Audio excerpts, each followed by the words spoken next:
Hey, people will plot and scheme, guys. You know yourself, you know who you are, and you know your value, right? While people do have delusions of grandeur, I'm not going to take that away from them. People, however, do tend to know largely what they're all about in these streets, right? They tend to know what they're here to offer. And when you know what you're here to offer, and somebody is like, you're naive, somebody is like, hey girl, but like look around.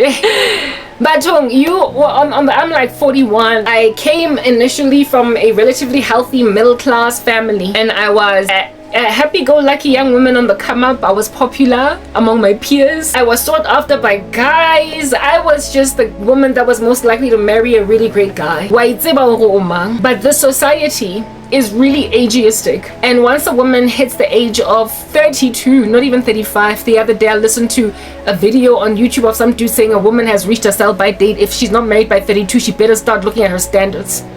If from the age of 32 they think that we ain't jack anymore, when then, despite having been that woman on the come up that would have been really great if you had just done things on time by the standards of men, when then now you're at the age of 41 like I am, even though you know who you are and what you actually deserved, people are going to be like, but you're 41. People are going to be like, but biological clock is ticking, what are you still waiting for? But this, but that. It's very hard when people are looking at you like, settle when you know who you are, and it'll even cause you post-traumatic stress because you will feel forlorn, especially if you're a child of God, over the fact that, but God, you raised me up, you know how I used to be, you know what memory I have of my upbringing and what I was supposed to acquire. How are you going to just let people in Jafela Bangaravaze just like that, grab me kadiwashi, and then make me a 41-year-old woman, a spinster, that no children, to a point where the boto, some of South Africa, crazy little married freaks that salivate over single women, think that let me quickly help you make a baby, and they think that they can achieve this thing by putting a little bit of money in your bank account. And